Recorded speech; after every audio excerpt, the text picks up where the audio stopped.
Deltarune is a coming-of-age story. The young main characters are all trying to figure out who they want to be, such as Ralsei.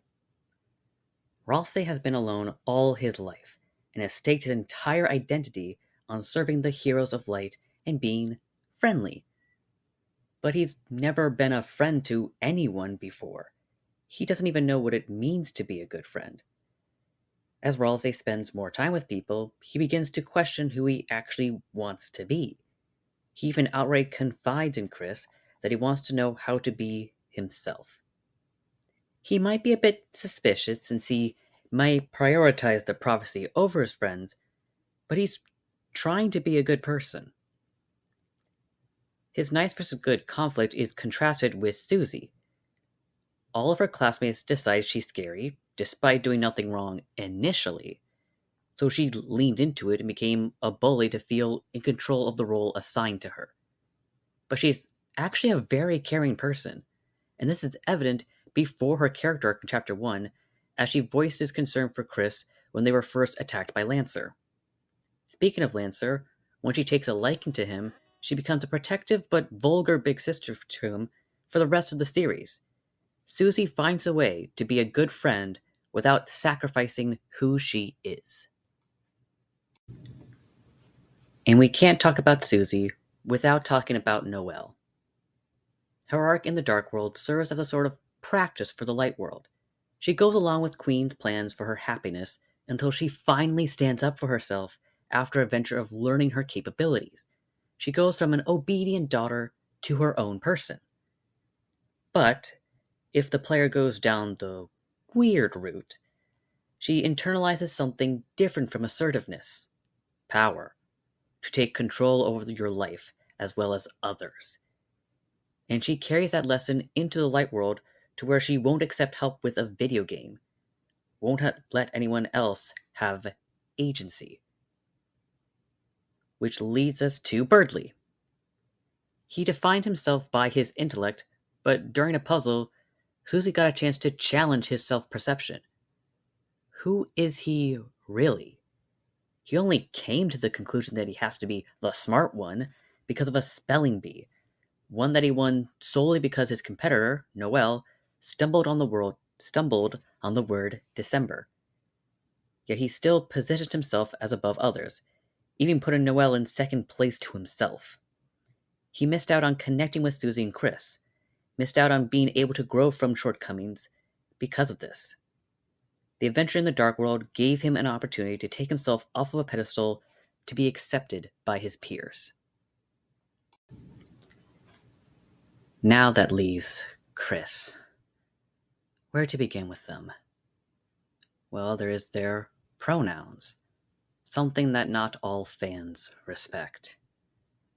While it's easy to miss how some characters aren't gendered, and some characters actually are only gendered outside the games, Chris is referred to by their pronouns multiple times. And yet, some audience members still treat Chris's gender as something to be assigned in accordance to their own binary worldviews, without any concern to how Chris feels. How fitting.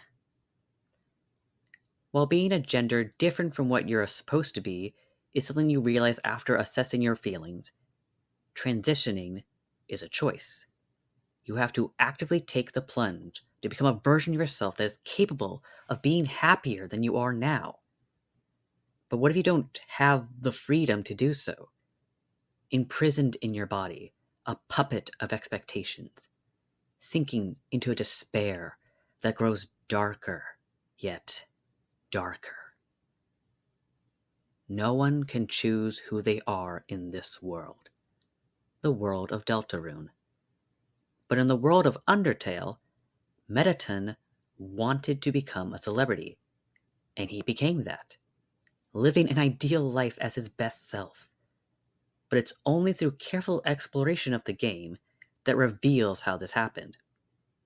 Mettaton is Napstablook's cousin, so he was originally a ghost without a physical form. The dream body we all know him as is from his friend Alphys, which she built after she was asked to make a robot with a soul by King Asgore.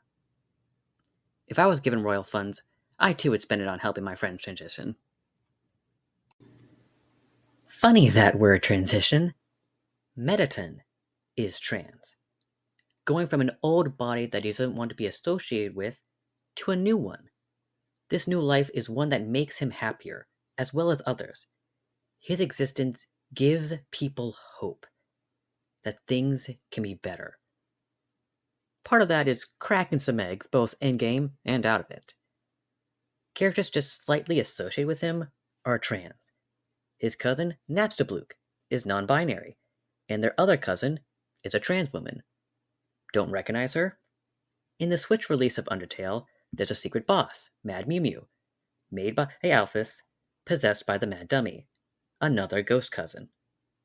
It takes her a while to attune to this body, but she enjoys her new look. And then there's Mettaton's dress. A lion with a mane, something male lions have, talks about the dress, and later they're wearing it. And in Deltarune, she's a waitress. You know who else is connected to the dress? Well, Ralsei, which... okay, but also Spamton. Spamton's connected with a lot of characters, but he's heavily influenced by Mettaton, and that includes gender. He takes a new and improved body based on Mettaton Neo to be a real boy. While fighting against your body's programming isn't easy nor pretty, there is a joy to be found in becoming yourself, regardless of what others have determined for you. But what if you can't fight determination? In the world of Deltarune, Alphys isn't the royal scientist with royal funds from King Asgore, so she couldn't have made the stylish X form. And in a house that looks like Napstablook's, someone on the other side who speaks like Mettaton refers to himself as no one. And what does this say about the world of Deltarune? Who is in control? Chris has no control over their actions. We barely know who they are as a person because their agency, and even their save file, is overridden by the player. We don't know if they even want to be the hero. We know in the past they were quite the rascal, so maybe they disapprove being a goody two-shoes? But the person everyone knew you as isn't always who you are now or want to be. Maybe they like saving the Dark Worlds, or would have liked it if they weren't a tool for us, the player's heroics. We choose every word out of their mouth. But we can't control what they feel. A few dialogue options have tones different from what is expected. Chris can take power back from the player. Chris is their own person, and that can't be taken away from them. It has yet to be seen at time of recording how the turmoil between Chris and the player will be resolved. For example, are Chris's friends their friends or the player's?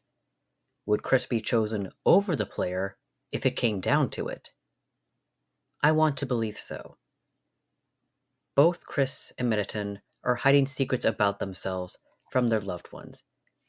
Napstablook didn't know that Mettaton was their cousin, but it seems that Mettaton does reveal himself, as shown during the credits of Undertale, when they both are performing together.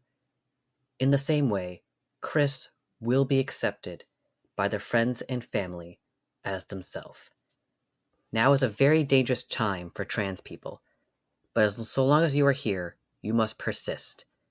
The spotlight might not be safe for now, but one day you will be able to shine as who you are.